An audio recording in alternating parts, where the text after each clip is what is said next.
नमस्कार दोस्तों, स्वागत है आपका हमारे YouTube चैनल डेली जी के डोज में। आज है 15 सितंबर और 15 सितंबर से करंट अफेयर्स के इतने भी इंपॉर्टेंट क्वेश्चन से हम लोग अपने इस वीडियो में डिस्कस किया जाएगा। ध्यान रहे वीडियो को पूरा एंड तक देखिएगा ताकि हर क्वेश्चन की डिटेल एक्सप्लेनेशन आपको मालूम चलती रहे, जो एग्जाम के पॉइंट ऑफ व्यू से काफ़ी इंपॉर्टेंट है। और सभी एग्जाम्स के लिए करंट अफेयर्स का बेस्ट क्वेश्चन आपको यहाँ पे मिलेगा। तो शुरू करते हैं बिना पंचायत के अपने सेशन को पहले क्वेश्चन के साथ। पहला क्वेश्चन है, हाल ही में प्रधानमंत्री ने असम के गोलाघाट में किस परियोजना की आधारशिला रखी है? Recently prime minister laid the foundation stone of which project in Golaghat Assam?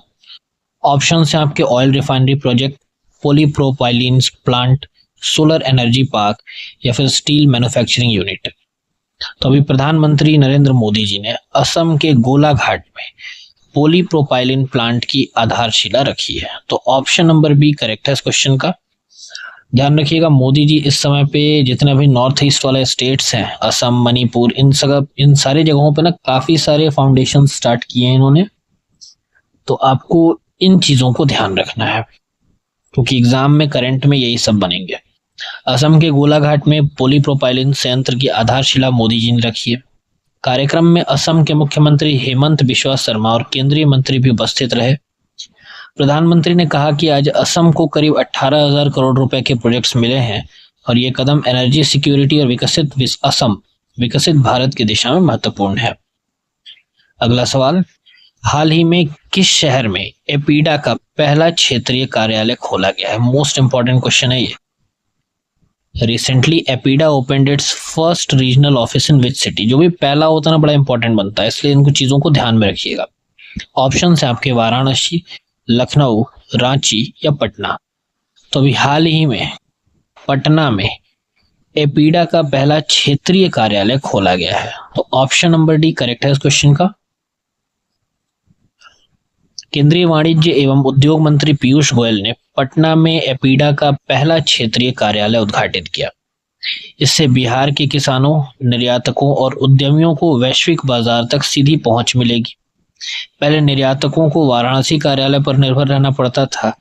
APEDA कृषि निर्यात को बढ़ावा देने, प्रमाणन, मार्केट इंटेलिजेंस और इंफ्रास्ट्रक्चर सपोर्ट प्रदान करता है।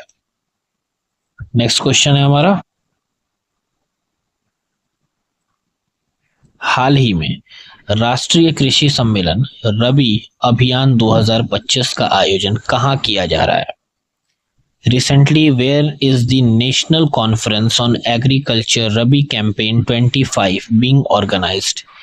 ये जितने भी सम्मेलन होते हैं ना, इनको याद रखना है, एग्जाम में ये काफी पूछा जाता है। तो ऑप्शन है आपके भोपाल, पटना, न्यू दिल्ली या Lucknow.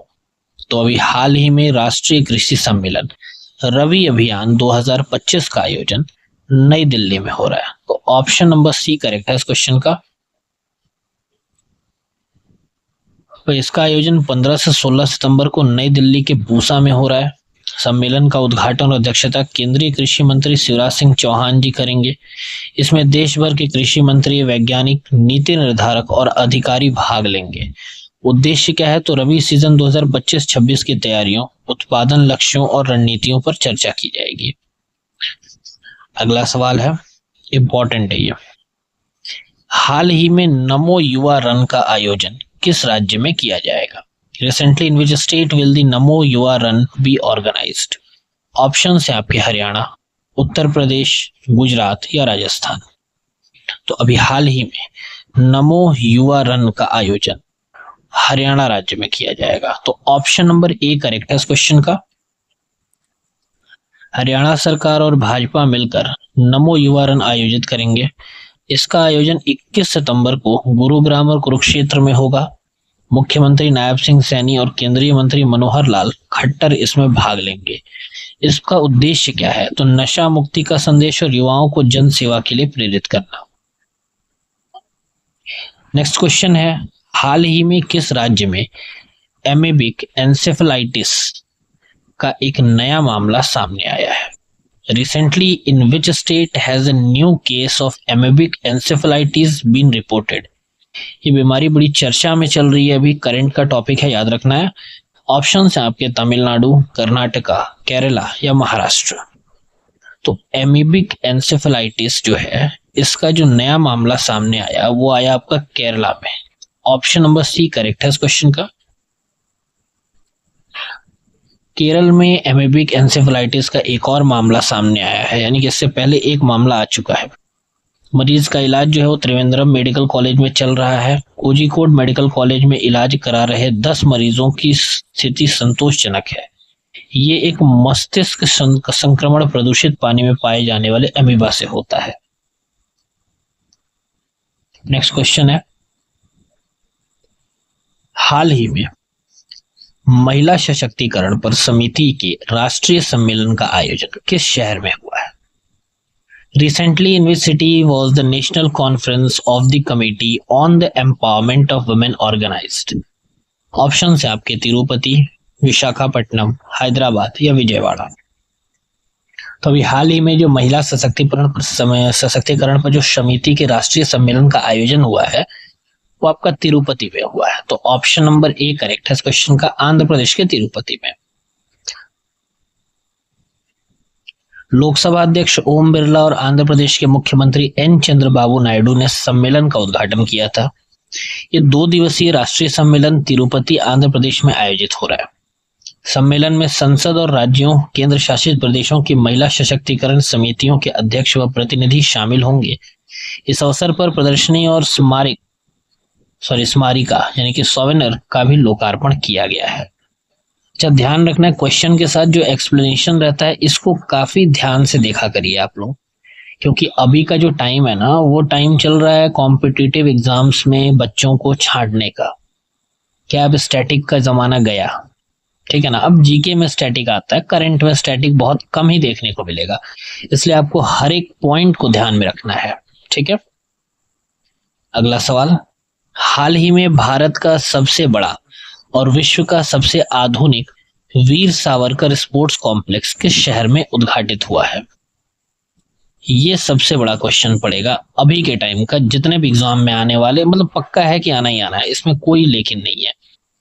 Recently India's largest in the world's most modern Veer Savarkar sports complex was inaugurated in which city? Option है आपके मुंबई, अहमदाबाद, न्यू दिल्ली या पुणे। तो करेक्ट आंसर है आपका ऑप्शन नंबर बी, अहमदाबाद।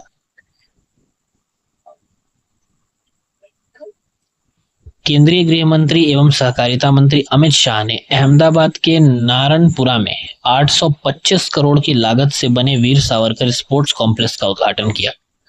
ये भारत का सबसे बड़ा और विश्व का सबसे आधुनिक खेल परिसर है। ये याद रखिएगा, सबसे बड़ा है ये, इसलिए इंपॉर्टेंट बनेगा ही बनेगा। ये खेल बजट 2014-15 के 1643 करोड़ से बढ़ाकर 5300 करोड़ रुपए कर दिया गया है।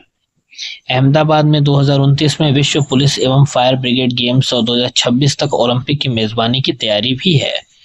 ये पॉइंट भी इंपॉर्टेंट है, याद रखिएगा आप लोग। नेक्स्ट क्वेश्चन है, हाल ही में किस पूर्व प्रधानमंत्री को मरणोपरांत पीवी नरसिम्हा राव स्मृति पुरस्कार इकोनॉमिक्स के लिए सम्मानित किया गया है? Recently, which former Prime Minister has been honored with the PV Narasimha Rao Memorial Award for Economics? अब चूंकि डॉक्टर मनमोहन सिंह हमारे बीच में है नहीं, तो इनको पोस्टमस अवार्ड दिया गया है मरणोपरांत। तो ऑप्शन है आपके, अरे माफ करिएगा मैंने आंसर बता ही दिया है, तो ध्यान रखिएगा कि इस बार का जो आपका पीवी नरसिम्हा राव स्मृति पुरस्कार है इकोनॉमिक्स के लिए, ये डॉक्टर मनमोहन सिंह जी को दिया गया है। तो ऑप्शन नंबर बी करेक्ट है इस क्वेश्चन का। अच्छा, मैंने एक्टिंग भी ऐसे की जैसे देखने से मालूम नहीं चलेगा कि किसको मिल रहा है, फोटो लगा हुआ है, फिर भी क्या कर सकते हैं, एक्टिंग तो करना पड़ेगा थोड़ा बहुत। पूर्व प्रधानमंत्री डॉक्टर मनमोहन सिंह को मरणोपरांत पीवी नरसिम्हा राव स्मृति पुरस्कार से सम्मानित किया गया है। उनको इकोनॉमिक्स के लिए दिया गया था। यह सम्मान नई दिल्ली में आयोजित कार्यक्रम में उनकी पत्नी गुरशरण कौर ने प्राप्त किया। पुरस्कार मोन्टेक सिंह आलूवालिया ने प्रदान किया है और यह सम्मान डॉक्टर सिंह के 1991 की आर्थिक उदारीकरण नीति और आर्थिक सुधारों में योगदान की याद में दिया गया है। अगला सवाल, हाल ही में विश्व एथलेटिक्स चैंपियनशिप के हाई जंप फाइनल में पहुंचने वाले पहले भारतीय कौन बने हैं? पहले भारतीय बने हैं, इंपॉर्टेंट है। recently who became the first Indian high jumper to reach the finals of the World Athletics Championship? Options हैं आपके तेजस्विन शंकर, अनिल कुमार, सर्वेश कुशारे या सुरेश बाबू। तो भी हाल ही में विश्व एथलेटिक्स चैंपियनशिप में जो हाई जंप फाइनल में पहुंचने वाले पहले भारतीय हैं वो सर्वेश कुशारे जी हैं। तो ऑप्शन नंबर सी करेक्ट है इस क्वेश्चन का। सर्वेश कुशारे विश्व एथलेटिक्स चैंपियनशिप के हाई जंप फाइनल में पहुंचने वाले पहले भारतीय बने। उन्होंने टोक्यो में आयोजित क्वालिफिकेशन राउंड में 2.25 मीटर की छलांग लगाई है। इस प्रदर्शन से वे पुरुषों की हाई जंप प्रतियोगिता के टॉप 12 में शामिल हुए और यह वो पहली बार है जब उन्होंने विश्व चैंपियनशिप के फाइनल में जगह बनाई है। अगला सवाल, हाल ही में भारतीय नौसेना के किस युद्धपोत ने मिस्र में आयोजित एक्सरसाइज ब्राइट स्टार 2025 में भाग लिया है? Recently, which Indian naval ship participated in exercise Bright Star 25 held in Egypt? याद रखिएगा ब्राइट स्टार 2025 जो आपका एक्सरसाइज है ये कहाँ हुआ है? तो ये हुआ है आपका इजिप्ट में। तो ऑप्शन है आपके INS Trikand, INS Kolkata, INS Vikramaditya या फिर INS सतपुरा।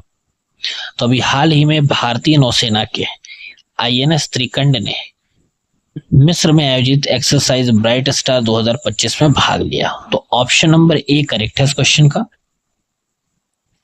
भारतीय नौसेना का INS त्रिकंड स्टील फ्रिगेट ने मिस्र के अलेक्जेंड्रिया पोर्ट पर कॉल पूरा किया। जहाज ने एक्सरसाइज ब्राइट स्टार 2025 में भाग लिया जो एक द्विवार्षीय बहुपक्षीय युद्धाभ्यास है, मतलब ये 2 साल में एक बार होता है। इसमें भारतीय नौसेना के साथ साथ थल सेना और वायुसेना की टुकड़ियां भी शामिल हुई। इस अभ्यास में अमेरिका, मिस्र, भारत, सऊदी अरब, कतर, ग्रीस और इटली की सेनाओं ने भाग लिया है। देशों का नाम याद रखिएगा। लास्ट क्वेश्चन है हमारा, हाल ही में भारतीय rail southern south western railway ने से 82.87 करोड़ का कवच उपकरण सप्लाई और इंस्टॉल करने का ऑर्डर किस कंपनी को मिला है? क्लियर कर देता हूं फिर से। हाल ही में भारतीय रेल यानी कि जो हमारा साउथ वेस्टर्न रेलवे है इससे 22.87 करोड़ का कवच उपकरण सप्लाई और इंस्टॉल करने का ऑर्डर किस कंपनी को मिला है? Recently, which company has received a 22.87 crore order from Indian Railways to supply and install कवच equipments? ऑप्शंस हैं आपके NTPC, सेल, बेल या भेल। तो करेक्ट आंसर है आपका ऑप्शन नंबर डी भेल यानी कि भारत हैवी इलेक्ट्रॉनिक्स लिमिटेड। भेल को BHEL को भारतीय रेलवे साउथ वेस्टर्न रेलवे से 22.87 करोड़ रुपए का ऑर्डर मिला। ये ऑर्डर कवच ऑटोमेटिक ट्रेन प्रोटेक्शन सिस्टम के लिए है।